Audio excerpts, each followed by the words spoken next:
No. Please go ahead. So, hello everyone. Thank you for joining us. My name is Zdeněk Šmergl, and today's webinar is brought to you by Amnesty International Japan. We are going to be talking about current conflict in Sudan, and our main guests and speakers are Sana Mohammed and Flavia Mwangoya, both from Amnesty International East Africa. So I will ask Sana Mohammed to start presentation and introduce herself. Thank you very much for joining us and for delivering this presentation. Thank you for this. Let's unmute yourself, please, if we can ask. Sorry for that. Thank you very much. My name is Sana Mohammed, and I'm a Sudan and South Sudan campaigner at Amnesty International East and Southern Africa Regional Office, Nairobi. But currently I'm working remotely from Ottawa. I will give Flavia the floor to introduce herself, and then I will back to the presentation. Thank you so much, Sana. Thank you so much for the opportunity to be here. My name is Flavia Mwangoya. I am the Deputy Regional Director. I'm responsible for movement, engagement, and operations at the East and Southern Africa Regional Office. I work very closely with Sana on the Sudan response that we have been covering for a couple of years now. I look forward to interacting with you at this webinar. Thank you so much. Thank you, Flavia. So I will start. I will put my camera off. I don't want to distract you. I want to show you the presentation. Okay. So first, as an Amnesty campaigner, I really want. I'm so happy that our movement in Japan is interested in the Sudan issue.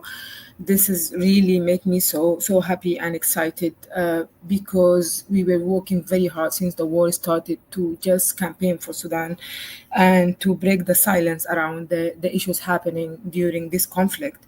And as Sudanese myself, I really want to thank you from the bottom of my heart that you are making the time. I know it's late now in Japan, but you are making the time to join this webinar and learn about Sudan. So I will do like a quick review, contextual background about what happened in the past 30 or more than 30 years in Sudan. I will do it very quickly, but this will allow you to understand more the nature of the conflict that erupted in 2023. So this guy in the picture, his name is Omar al-Bashir. He was the president of Sudan from 1989 until 2019. He came to power through a military coup. He was a military officer at that time. He ruled Sudan for more than 30 years. During his regime, which was supported by the Sudanese Muslims Brotherhood movement, people of Sudan, they were living under a real dictatorship. Why I'm saying this? Because al-Bashir and his regime, they came with an idea of we have our own project for Sudanese. We have the Arabization and Islamization project for Sudan. Sudan is a very diverse country. We are a mix of Afro-Arab tribes, indigenous African tribes, different religions, Islam, Christianity, spiritual, traditional African religions. So they came with this idea and they put the country into a very restricted Sharia laws, including something also called the public, this is the famous one, it's called the Public Order Law, which is a law that control like citizens, like personal rights, especially women's rights, the dress code, their presence in public spaces, their the way to participate in any jobs or appear in any public place. And that's why in a way that you have to be wearing a specific dress code confirmed by the government. This looks like wearing hijab. So since they came to power, Sudanese resist and continue resisting through like trying to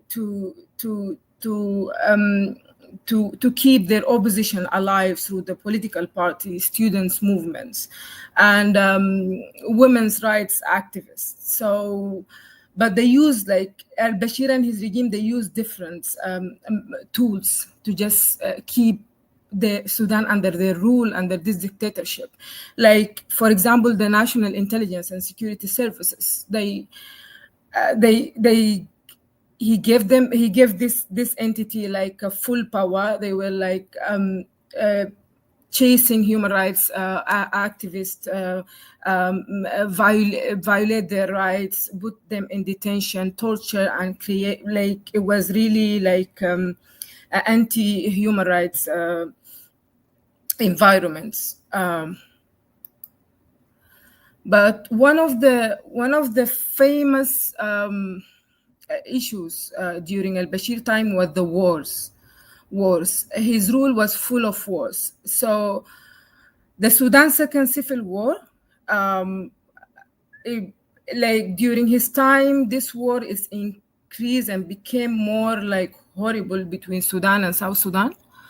And when I say South Sudan at that time, it was a movement, a military, an armed group called the Sudan People Liberation Movement. And this war like lasts for 22 years between Sudan and South Sudan. Over 4 million civilians from South Sudan were displaced. They went to Kenya, Uganda, Ethiopia. Many people like are killed because of this war. And it's ended in 2005 with an agreement between Sudan government leading by al-Bashir and the Sudanese People Liberation Movement, SPLM, leading by Dr. John Garang in this photo in the middle. And in 2011, South Sudan gained independence from Sudan. This is the South Sudan flag. The second famous war is the Darfur War. It's the famous one. It broke out in 2003 for the same reasons, like the same reasons to the South Sudan wars, like armed groups from the Darfur region, especially from the indigenous Afro tribes. They think that the region is under development. Al-Bashir regime is controlling the country. They are not giving access to the resources. They are underdeveloped. So they decided to resist. Again, it's all against Al-Bashir regime. And the war broke in Darfur in 2003. So this time, the Sudanese Armed Forces use like Arab tribals, militias from the same region, from Darfur, and supply them with weapons and allow them to fight on behalf of them in the region. And the Darfurians, the people in Darfur, they call them Janjaweed. So it was one of the most like horrific like wars the world witnessed. And this photo here for Mohammed Hamdan Dagalo, I just want you to remember the faces with me because this will explain more what happened in 2023. It was one of the Janjaweed militias leaders. And this is his photo with al-Bashir in 2013, when al-Bashir decided to make this an official paramilitary militia that is work under him and under the Sudanese Armed Forces. So what happened in Darfur, like ethnic cleansing, ethnic conflict in the region, which is burning the villages, burning and bombing the villages, using rape as a weapon to displace like communities from their places. And in 2004, the United Security Council issued a resolution, imposed like an arms embargo on Darfur just to protect the civilians. And in 2009, the International Criminal Court, the ICC, accused al-Bashir of genocide, crimes against humanity, and war crimes in relation to that Darfur war. But the militia, which is from the Janjaweed, they became the RSF, were really empowered by the Sudanese Armed Forces, by al-Bashir regime, and they gave them like a huge access to Sudan resources, including gold mining, just to serve the president, to serve the army. So, see, as I said, since 1989, the Sudanese just continue resisting in different ways, in different peaceful ways. So in December, what we called it the December Revolution in 2019, Sudanese organized themselves in a form called the Neighborhood Resistance Committees. What I mean by a neighborhood resistance committee is that the people in the neighborhood, they create a form of a horizontal network to just organize what they how they can organize with a peaceful protest in their neighborhood without being caught by the police or like cracked down by any security forces, and to strategize together to link to other neighborhoods. So this form of organizations spread like around Sudan, and it was peaceful protest every Thursday. It started from December. Every Thursday, 1 p.m. Sudan time, but we called it 1 p.m. revolution time zone. So the demand was one demand: al-Bashir to be removed. The whole Sudan, Sudanese, they came together. He tried to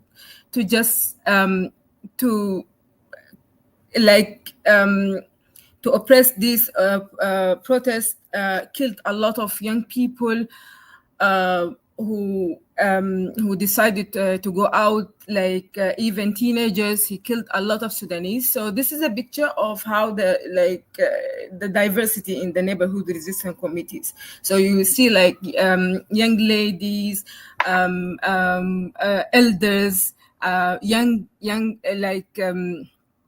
teenagers, and people in the neighborhood. They just gathered together and decided that we will go for a protest. We will start from the neighborhood, and then they will join the other neighborhood in the area in one main street. And then in April 6, the neighborhood resistance committee succeed to just go, all the committees met together in different points, and they went to the military headquarters in Khartoum to demand al-Bashir removal. And from that day, they started a sit-in. And in the 11th of April, what they called the military council, they came, that they say that we are with the people. They arrested al-Bashir. Who were in this military council?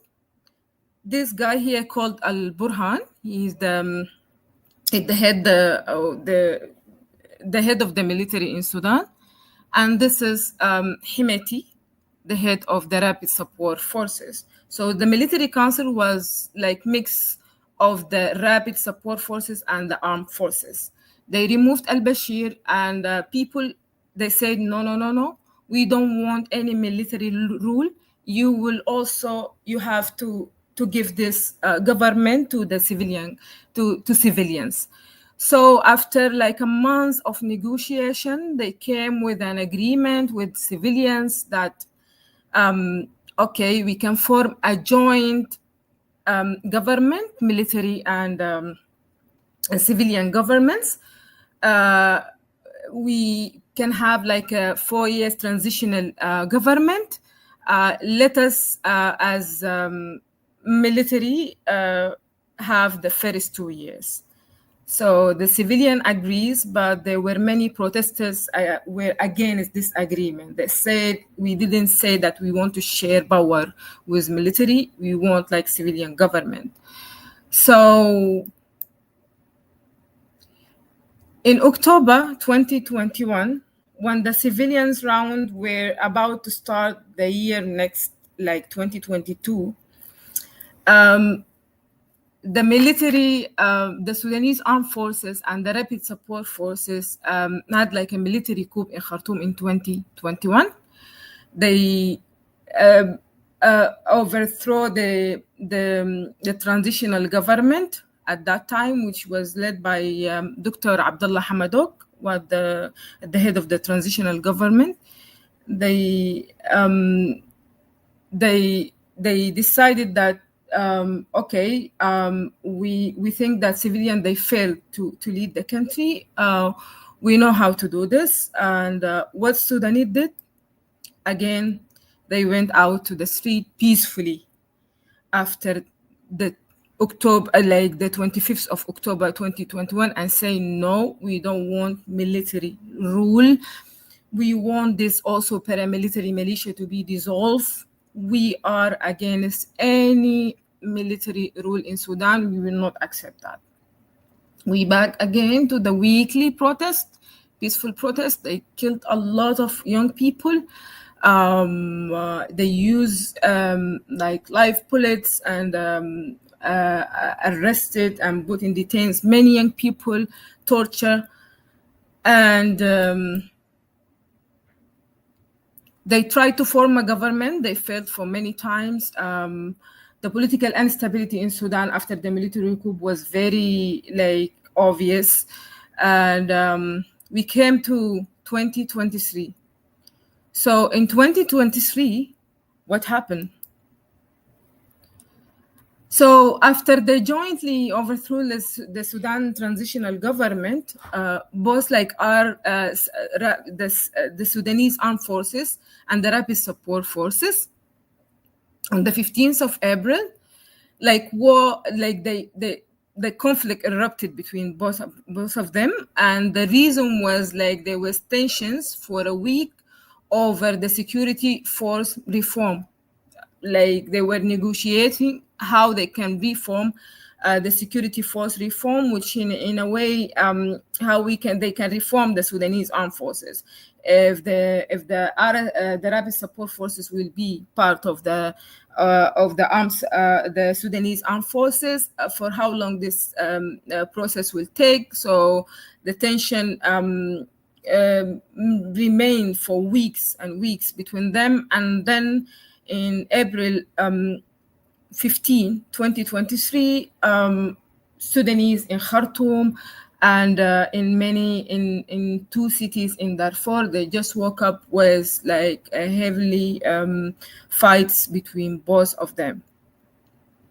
What happened in Sudan until today, it's considered as the largest internally displaced crisis, with 8.16 million, 8.1 people who cross the borders, and the internally displaced people is 8.1, and the people who cross borders and went to the neighboring country is estimated with 2 million. Sudan neighboring countries are like, Sudan share borders with many countries like Egypt, Ethiopia, South Sudan, Chad, and Libya. So now you will find Sudanese refugees in all these countries, especially in Chad and in Egypt. Many civilians, they died because of random bombardment or airstrikes. Both like the Rapid Support Forces and the Sudanese Armed Forces, they're using the humanitarian support for civilians like as a war tactic. How? By sometimes just refuse to allow humanitarian organization to access specific areas, and they say this is a war zones, you can't. And in these areas, you will find civilians who are looking for like food and basic life saving things. So yeah, like a lot of like civilians in Sudan, and until today they are just suffering from this war, which is expand to from Khartoum state and Darfur, now expand to like different states in Sudan with the same crisis, internally displaced. The education system is not working. Many kids now are out of school because of the total collapse of the states. Some civilians, they are like who are in the Rapid Support Forces control areas, they're facing a lot of violation as the same civilians who are in the Sudanese Armed Forces. They are facing the same like also violation in the name of like you are collaborating with this militia or you are collaborating with the army. So civilian caught in the middle,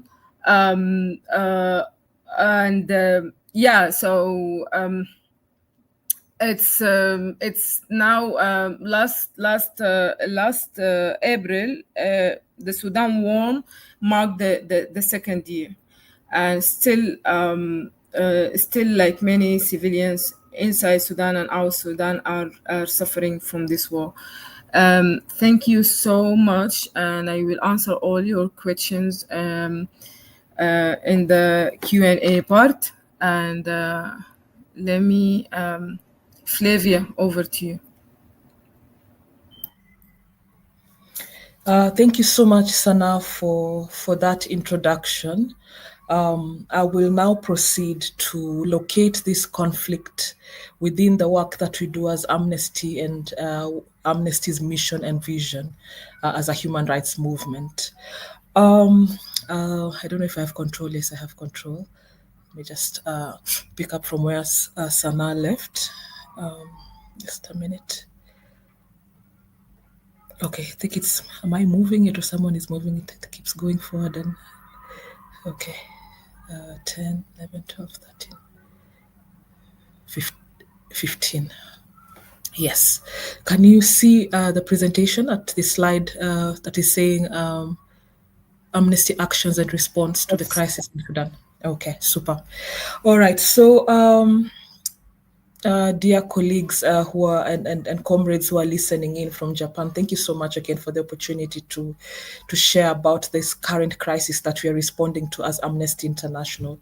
As Sana has rightly and very well demonstrated, Sudan has a complex history with conflict. So attempting to explain this situation from 2023 would be to erase a whole era of decades actually of conflict that the country has been facing. It starts from way back, and one of the things that we have observed as Amnesty International is that one of the key factors that have made the conflicts keep going on and the violations keep going on is the question of impunity and a lack of accountability.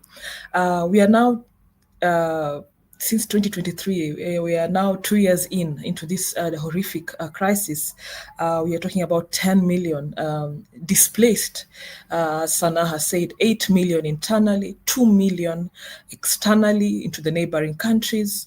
We are talking about famine. We are talking about civilians who are being violated every day, death, looting of their properties, and so on and so forth. We're also talking about sexual violence of women and girls and men and boys in the context of the conflict. So Amnesty has not been working in Sudan just recently. Amnesty has been working in Sudan for many years. In fact, the 2003 war that Sana has talked about is one where Amnesty was already following, documenting, and responding. And what we have learned in the recent months is that some of the reports that Amnesty is launching now about the conflict in Sudan actually are very similar to some of the reports that were produced by Amnesty International in 2003, 2004, about 21 years ago. That shows you the kind of impunity that we are facing and confronting as we respond to this conflict. As members of the Amnesty movement, you know that in Amnesty International, we say we take human rights violations personally. It's something that we are attentive to and we respond to, even in the context of difficult crises such as the one in Sudan. So our response so far has been guided by a couple of objectives, a theory of change that is guiding us in everything that we do. The first thing that we are focusing on is to ensure that civilians in Sudan are protected. And those who want to leave the country are also granted safe passage. Unfortunately, as the reports that I'll share with you currently demonstrate that this is not the case, and often civilians pay the biggest price when the wars like this are happening. The second objective is that humanitarian actors are allowed unimpeded and sustained access to the country to monitor and assess the needs of civilians and to deliver assistance to those impacted by the conflict. Now, unfortunately, one of the defining factors of this conflict has been the inaccessibility of Sudan by humanitarian actors and inaccessible humanitarian support to victims, communities, and survivors who are responding to the issues and who are affected by the conflict. And not just food, and not just key emergency supplies, but we're also looking at survivors of sexual violence who are not able to access the necessary medical attention that they need after they have been violated. The other objective that we have is to have refugees fleeing the conflict to have full international protection and support provided by Sudanese neighboring countries and the international community, because as Sana has very well explained, that many Sudanese have found themselves outside of the country, some of them regionally in the neighboring countries. I'm in Kenya, I'm Kenyan, and I know there's so many Sudanese in Kenya, there are many Sudanese in Uganda, there are many Sudanese in Ethiopia, there are many of them around the region. And what we are saying is that we need to ensure that they're getting full international protection and are supported to be able to find safety in the new locations where they find themselves because of the war. And also a key aspect for us is really to ensure that Sudanese human rights defenders receive adequate protection and support. Those who are inside of Sudan, because there are many human rights defenders who have remained in Sudan and continue to respond to the crisis from within the country, but there are those who actually have found themselves seeking asylum or in other countries where they have to continue doing their work. But we're saying here that we need to ensure that they receive adequate protection and support. And as Amnesty, we are working with many human rights defenders, both inside and outside of Sudan, as they continue to respond to this very unfortunate conflict and to ensure that they get the support they need. And then also we are saying that Sudanese people, their voices are amplified at all levels, whether it's national, regional, international platforms, advocacy fora, that they're able to directly demand for their rights and articulate their demands to the different stakeholders that they may be interacting with. So this is just an example. For those who have been members of Amnesty for a long time and understand Amnesty, one way that you know that we respond and contribute to situations is actually through research. Amnesty is a campaigning organization comprised of activists, human rights defenders, etc., etc. But one way through which we give life to our campaigns is through research. Very authoritative research. Amnesty has a reputation for giving groundbreaking and very credible research, especially due to our impartiality and our very clear understanding of human rights principles. So one of the first reports that we released after the war broke out was in 2023, was titled "Death Came to Our Home." In this report, we outline how thousands of people are killed and injured since the fighting broke out between the Rapid Support Forces and Sudanese Armed Forces. And here in the photo, you have a 26-year-old doctor as an illustration who was killed by a stray bullet in her family home in Omdurman in Khartoum. And we also document ethnically motivated attacks in West Darfur and region, Jenaina in particular. And we also document women and girls as young as 12 being subjected to sexual violence. We document mass civilian casualties in both deliberate and indiscriminate attacks by warring parties. We also document targeted attacks on civilian objects such as hospitals and churches and extensive looting. And we also demonstrate how civilians are caught in the middle of the fighting, in the crossfire. So that report enabled us to begin our very intensive advocacy around especially the question of justice and accountability and protection of civilians in Sudan. So in this report, we are calling on the parties to immediately end deliberate attacks on civilians and civilian objects, as well as end indiscriminate attacks on that disproportionately affecting civilians and civilian objects, including the use of weapons with wide area effects, including imprecise projectiles in the vicinity of civilians. Basically, what we are saying is the warring parties should stop attacking civilians and stop using weapons that are indiscriminate and have a wide area effect that actually have tragic consequences for civilians. We also called on the expansion of an arms embargo. For those who may not be aware, the United Nations Security Council imposed an arms embargo over Darfur after the 2003 war. And that arms embargo, we are saying, and we are asking and we are demanding that it should be expanded to the rest of the territory of Sudan, especially after the conflict of 2023, because we are seeing arms getting into the country, especially through Darfur, in violation, through Chad, in violation of the existing arms embargo. And we're also saying that the arms embargo over Darfur is not sufficient. We need it to cover the entire territory so that civilians can be protected from further atrocities. And we are also asking for the additional resources to the International Criminal Court investigations, and for that, that the International Criminal Court also it covers the investigations cover the entire country. And then one of the calls we were making after that report in 2023 is that the Human Rights Council to establish an independent investigative and accountability mechanism to monitor, collect, and preserve evidence and report on serious violations and abuses of international human rights law and violations of international humanitarian law that have been occurring in the context of the conflict. And this, we're happy to report that this entity was actually established. We now have an independent UN fact-finding mission covering Sudan, and it's coming up for, whose mandate is coming up for renewal in September at the UN Human Rights Council. And we are calling on all states who have influence to ensure that their mandate is renewed for them to be able to continue their work of documenting and preserving evidence that may be used for future accountability processes as the opportunity may arise.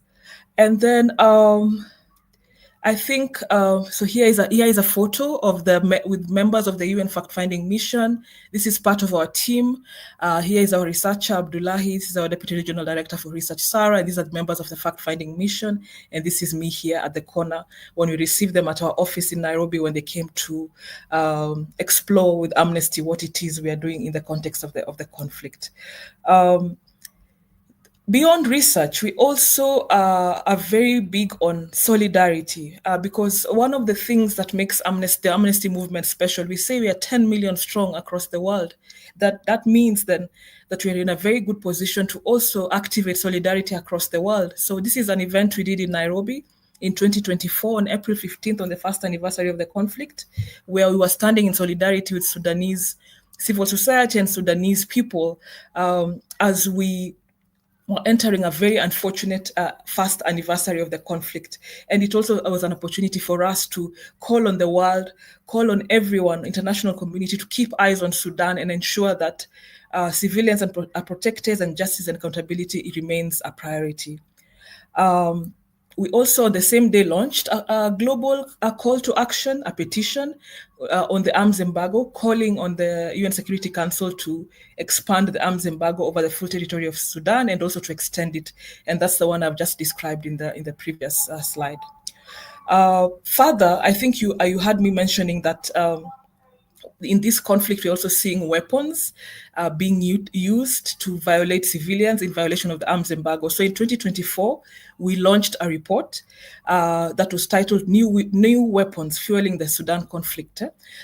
So in this report, we established that Sudan conflict is being fueled by an almost unimpeded supply of weapons into the country by states and corporate actors around the world. And that the arms embargo, which has been in place for 2 decades,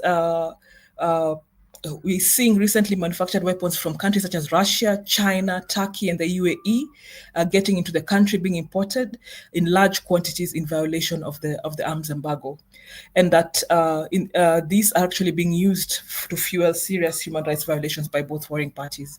So our main call remains, and we have a petition that is still live, and we are calling on all our members in Japan through Amnesty Japan to actually support this petition to ensure that the arms embargo, which is also coming again for consideration in September, is supported and it's actually extended. So here is a quote from one of the survivors saying, "Our house was hit by a shell. My mother and my brother died instantly. My younger brother and our neighbor sustained injuries in their legs, and both died following amputation of their legs." So this goes to demonstrate the really unfortunate consequences of weapons that are finding their way into Sudan in violation of the arms embargo, and that's why this one is a big one for us. So I talked about the petition. This is how we are doing so far. We have about 54,362 people from around the world, 176 countries who have signed on to the petition, and you can even see in terms of the numbers how they're distributed. And again, we are calling on our comrades and activists from Japan to sign on and to join this initiative, because it will be very instrumental and support us to be able to make a strong case at the UN Security Council. Another key element that is important to mention is that we continue to support individual human rights defenders where they are in trouble, they're facing some kind of reprisal in the context of the conflict. We still continue to campaign for individual cases through urgent actions and so on and so forth. In fact, there's one that is currently just about to be released by the Sudan team about a human rights defender at risk, but we also continue to support HRDs through the relief program that Amnesty International has. And the relief program is where we actually give emergency support to individual human rights defenders, normally in financial form, to allow them to either evacuate, to protect themselves, to get legal aid, and so on and so forth. So we continue to use this program to support human rights defenders who are facing various challenges as they try to do their work or as they try to seek safety. And this is guided by a strategy that we have developed in the context of the conflict response that allows us to also work in an intersectional way and ensure that we are reaching the diverse groups of HRDs, including those on the margins and often invisible, such as women human rights defenders and LGBTI groups. As I move towards the conclusion, I wanted to bring to the fore our recent report that was launched on April 10th this year, as we were approaching the second year of the conflict. And this was what has been one of the most unfortunate reports that we've had to put out. Not to say that the others were not, but this one just really reminded us of the tragedy that we're facing.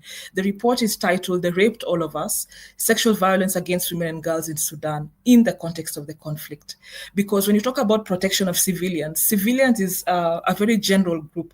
Civilians comprises of women, girls, children, men, boys, people with disabilities, young people, older people, and so on and so forth. But this report focuses on the lived experiences of women and girls, in particular, in the context of the conflict. And the report finds that the RSF have carried out widespread conflict-related sexual violence, including rape, gang rape, sexual slavery, and sexual assault across towns and villages in Sudan to humiliate assert control and to forcefully displace families and communities. RSF soldiers have also subjected women to other forms of torture, other cruel, inhuman, and degrading treatment, including beatings, cutting them with sharp blades, and pouring and melting hot liquids on their bodies. And I'm very sorry for this content. It's very difficult, but that's the reality that we are facing and that we actually are able to document in our last report. The report was it was a product of research that was done in 2023 towards the end at a refugee settlement in Uganda, and it was led by Sana, who's here, and our researcher for Sudan, who could not make it today. And the report outlines the impact of the sexual violence on survivors. And one of the most consistent feedback we got from survivors is the physical injuries and psychological trauma that they're going through, and some of them having health conditions, including kidney pains, irregular periods, and so on and so forth, and just the psychological trauma of having undergone sexual violence. And all of them reported that they had not been able to access health and reproductive services. None of the survivors who were interviewed for this research had access to post-rape care or had been able to report their cases to the authorities. It was very difficult for them to access these facilities for various reasons, including stigma is a big issue, the feeling of shame, and also just the fact that they fear reprisals because they're fearing that if they report that they may actually face further violations. And that stigma is also fueled by, just the image that you want to hold in society. And women and girls who are raped in front of their family members actually were facing additional trauma because they do not know how to move forward with the fact that their families saw what happened to them, and they fear societal judgment and so on and so forth. And also just fearing that if they go to the police may also re-traumatize, reviolate them, because in certain cases, the police are actually the perpetrators. So what are they saying? Sorry, that slide has an issue, but survivors are saying that they want medical attention, immediate medical attention. That is all what the survivors are saying. We need immediate medical attention because we are suffering.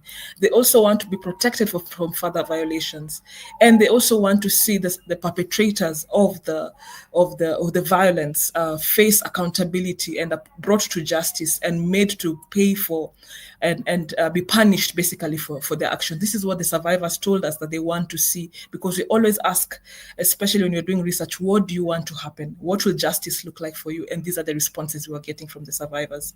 And again, because we were launching this report towards the second anniversary of the conflict, we unfortunately found ourselves again holding another solidarity event in Kampala with our partners, civil society partners, Sudanese civil society partners, and the theme was really justice for sexual violence survivors in the context of the conflict in Sudan. And here is again another solidarity call and a push from Sudanese activists and other activists asking for the world to keep eyes on Sudan and pushing for justice and accountability. And on the right is actually a panel we had with Sudanese feminists and very authoritative experts on the question of sexual violence in Sudan, from whom I learned so much because I'm here at the corner, I was presenting the report, and who continue to do very meaningful and deep work despite the very difficult circumstances that we are in. At the second anniversary of the conflict, we had the movement, the Amnesty movement, also stand in solidarity with the people of Sudan. And we had different actions. Here on the left, you have Amnesty Italy, who came out and came very strongly and loudly, were calling for the world to keep eyes on Sudan. In the center, we have the Amnesty USA in front of the White House. Also, they put out tea lights, which were like shining in the night with the message, keep eyes on Sudan. Here on the right, we have an article from Amnesty Sweden, really pushing for the issue of Sudan and the question around justice and accountability and sexual violence. And below here, we have Amnesty Kenya also putting out a newspaper article on the same question around Sudan. And many others had radio interviews, TV interviews, like really trying to take over the airwaves so that we remind the world that we need action and very decisive action on the people, on the question of the Sudan conflict. And we are again calling upon our colleagues and comrades and activists in Japan to also join us in this moment, because we have an upcoming mobilization day, which is June 19th. And June 19th, again, I don't know what happened to the slide. It's kind of compressed. But June 19th is the International Day for the Elimination of Sexual Violence in Conflict. We are trying to see how we can use this day to make more noise on the question of sexual violence in conflict, in particular in Sudan. And we are calling for all the Amnesty movement to join us in this regard. We have an action circular that we had put out some time back. We're happy to share it again, that outlines some of the key activities that sections could take and the movement could take in support of this moment. And we're also asking you to sign and promote the arms embargo petition, which I've shared earlier. And we're also asking you to take individual actions. For example, you can take a photo of yourself with a lit candle at home, and you can make a sign that says, "Keep eyes on Sudan and justice for sexual violence survivors in Sudan." You can be creative and see how else you want to tweak it, but that is what we're asking for. We're asking basically for noise and solidarity from the entire Amnesty movement and the human rights movement more broadly around the world, so that we do not let down our brothers and sisters in Sudan who really need the world to pay attention at this moment, because it will be very tragic if we have to find ourselves here on April 15th, 2026, holding photos again saying, "Keep eyes on Sudan." We need to take action and see how the world can be instrumental in ensuring that the people of Sudan do not continue suffering the atrocities that they're suffering in the hands of this conflict. So that is it for me. Thank you so much, and we're happy to take in questions. Over to you, Zednet.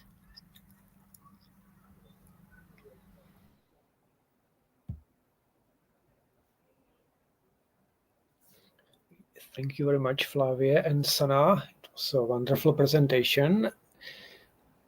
And we have a few questions. So I will start to ask. I will check if there are any more or not. So far, not.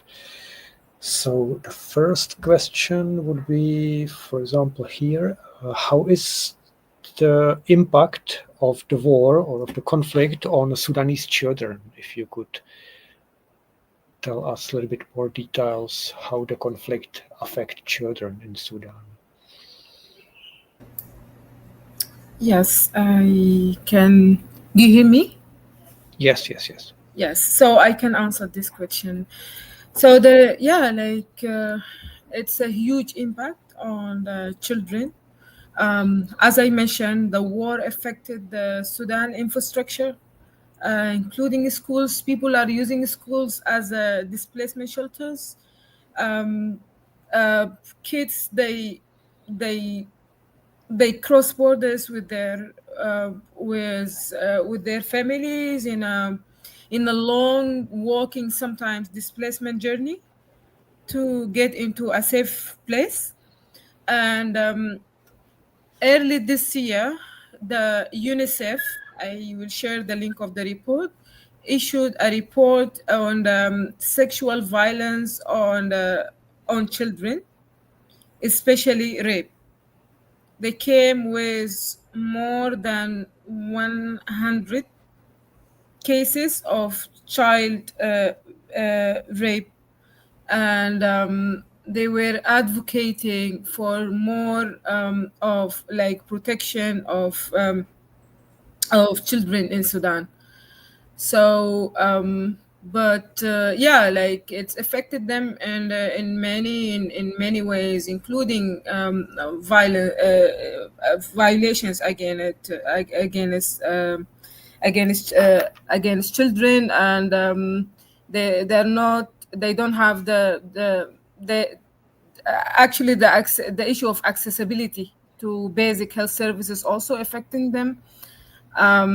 Yes, and the displacement journey, the entire education system collapse in the country. Okay, thank you. Second question would be about the research itself. How is Amnesty International conducting research in such a difficult environment, in such a difficult circumstances as, for example, in Sudan? how is the methodology of, or how the research is conducted? I can try and take that one, that question. But even before I respond, I wanted to add on the question of children, other than the difficult displacement journeys, the sexual violence, there's also the question of famine and extreme hunger, because at some point, certain areas have been declared as being facing famine.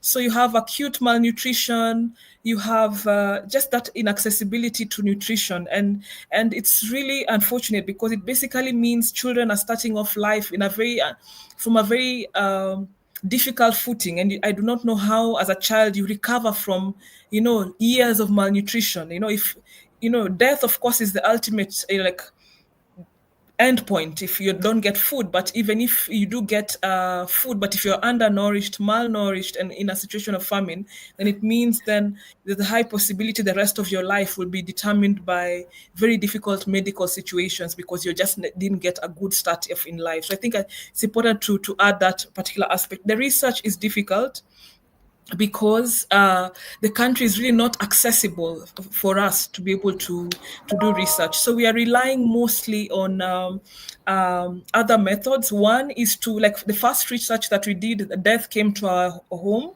the one that I said that happened in 2023, was done through Chad. Our researchers went to Chad, Eastern Chad, where they met with the IDPs who had fled the conflict and were now trying to rebuild their lives from Chad. So it was a question of now retracing the issues that they had encountered, the violations that they had encountered, what they had witnessed, and so on and so forth. Then there's also the element of remote research, because you complement that with remote research where possible. You get reliable contacts, reliable people who can connect you in a safe and secure way to understand what's happening on ground. Like right now, there's a situation in Zamzam, the IDP camps. We cannot be in Sudan currently, but we have to try and find out what's happening in these IDP camps, where we have information of massive violations, wide-scale kind of atrocities. But as Amnesty, we need to establish what's going on. It means then there we have to rely on remote research. The report on sexual violence was done from a refugee settlement camp in Uganda, where our researchers went and met with survivors of sexual violence in the refugee camps in Uganda, women and girls who had traveled very long journeys trying to escape and find safety in Uganda after they had been violated. So that's another way where you can try and trace them to where they arrived and see what happened. The one on weapons, it relies a lot on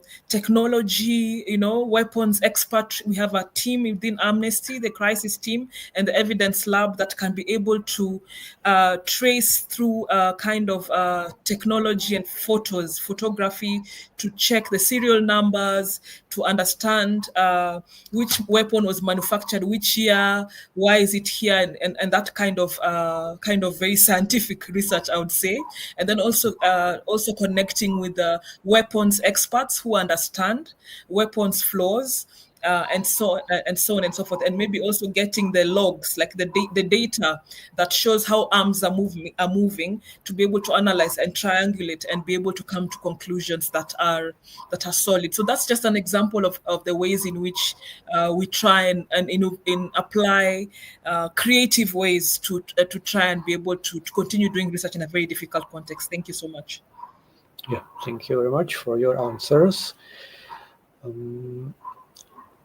Connected question would be how foreign countries are involved in neighboring countries or foreign countries, how they are involved in the conflict in Sudan.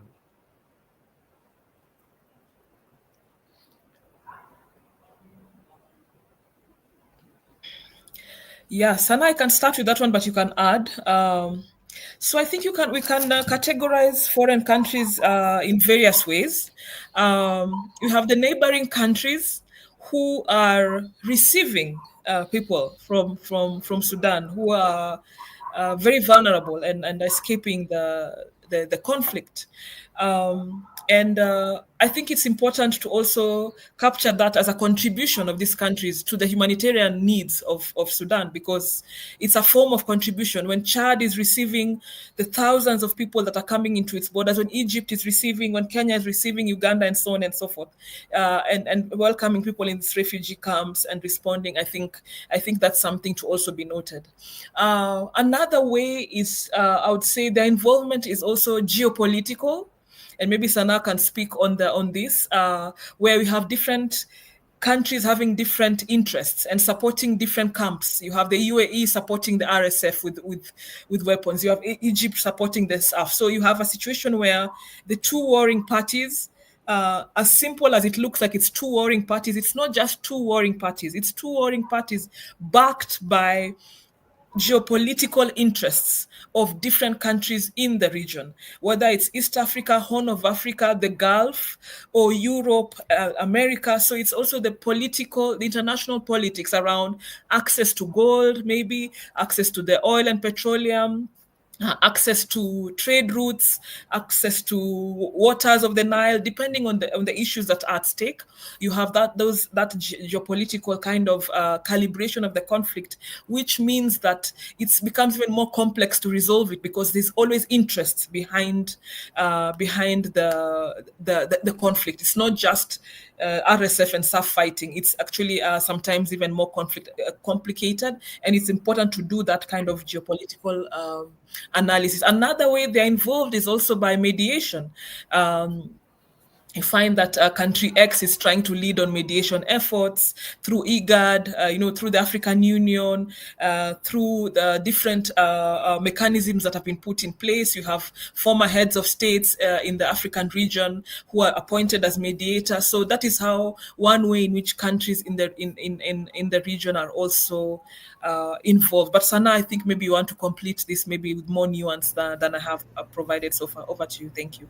No, thank you, Flavia. You covered the whole point. But yeah, like many Sudanese activists describe this war as a proxy war, where like external actors fighting together, and that's through backing like Sudanese Armed Forces or the Rapid Support Forces.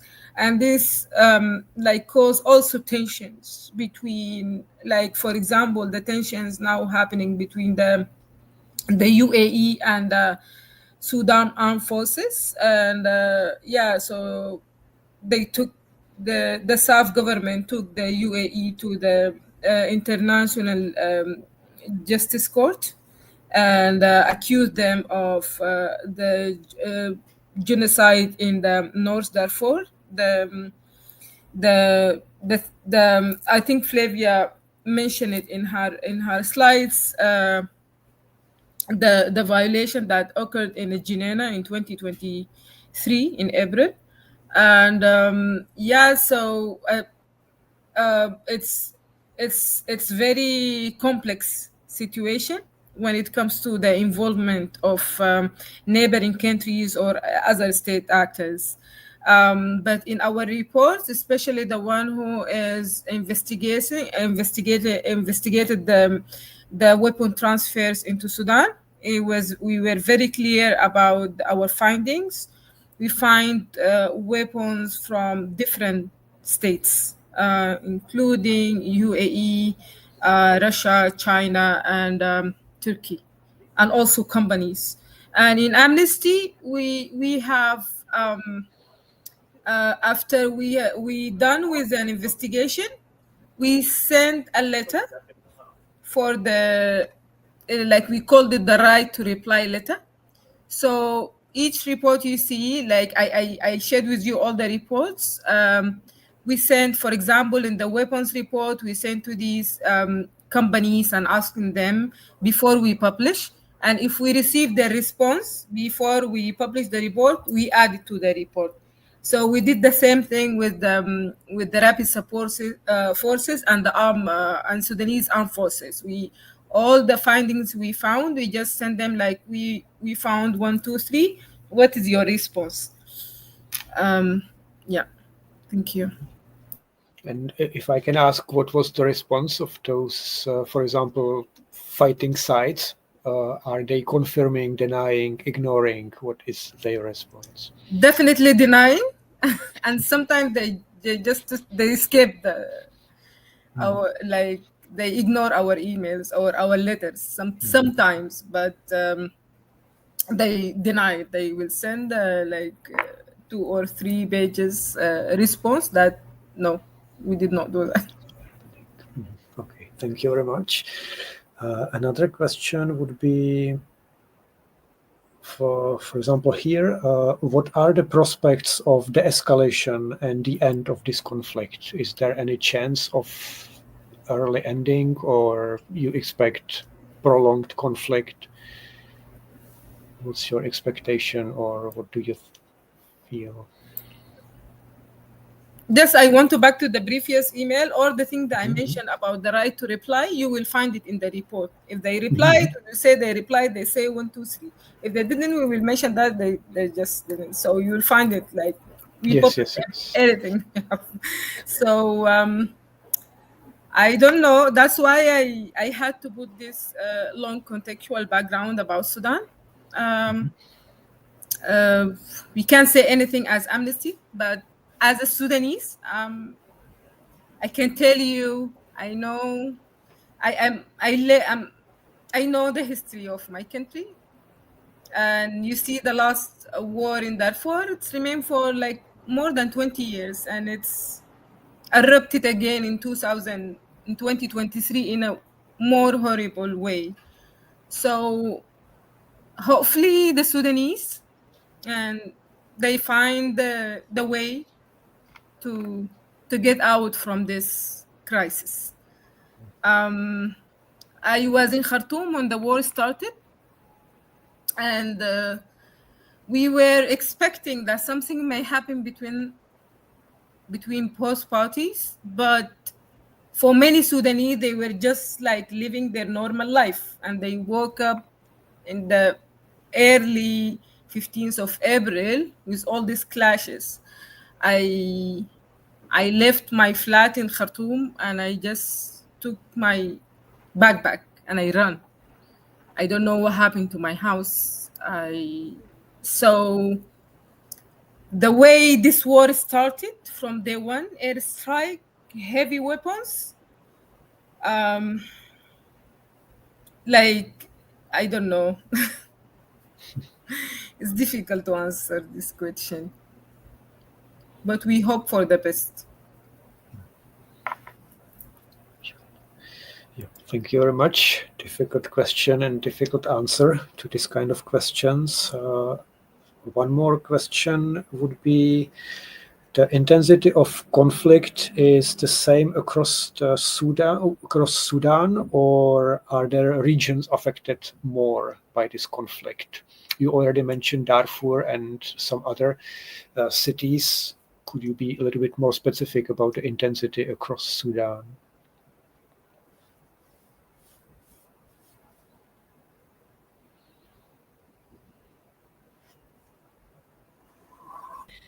Thanks, Sana. Do you want to take that one on the different regional dynamics and variations of the conflict? I think you have more proximity to that. Yeah. So when the war started, it started in two to three states, and now it's almost everywhere. Even in the RSF control area or SAF control area, they are using drones now. Drones attacks. They're attacking each other with drones. So no, as we say, no safe place now in the country because of using of this technology, the AI and the drones. They don't need to go with like land forces to reach or to capture a place. They can just send like a drone to attack. But mainly we can say the Darfur region, especially the internal displaced persons camps in Darfur now, they're facing the huge risk, especially after what happened in Zamzam camp in North Darfur. we're still investigating this incident, but like an attack launched against civilians in the camp, and we just see now the rapid support forces called this camp the Zamzam military base. So we don't know what happened to the civilians in the camp, one of the largest IDPs camp in Darfur. So the IDPs persons in Darfur and in Sudan is among the most vulnerable communities now in this war. So geographically, we can say the Darfur region, some part of in the middle of Sudan, like still Khartoum state now under the self-control, but as I'm saying, the drones attacks now became the new style of the Sudan war.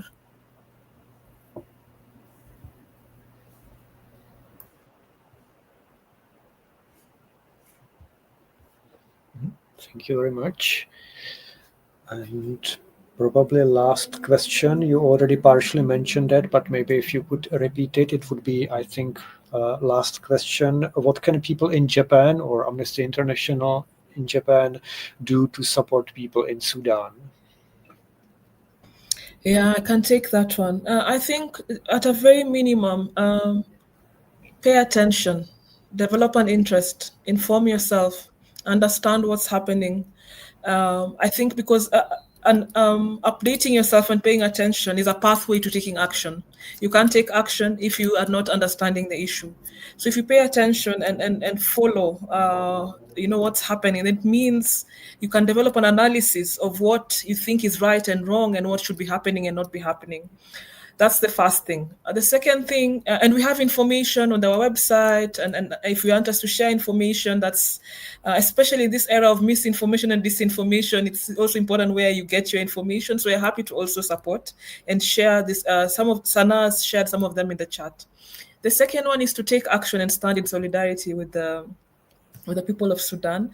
It may seem very simple and very basic, to say keep eyes on Sudan, to adopt a hashtag, to retweet, to put a post on social media, to sign a petition, and so on, and to go to a solidarity event. It looks very simple, and sometimes even I wonder what does this add? How does this change anything? Because we've been doing this, but how does it change? But it actually counts a lot, even at a basic human-to-human level. It means that we are seeing the Sudanese people, we are seeing their plight, and we understand when you're holding space for them. And then the next thing is like, what can we do about that situation? And one of them, of course, is now to push for the arms embargo, to push for the accountability mechanisms at the Human Rights Council to be renewed, to push for the UN Security Council to take particular actions, including on the ICC. And we also have a list of these issues that we are trying to push, and I've shared some of them, and we're happy to reshare them. So take action. When the petition comes your way, sign it.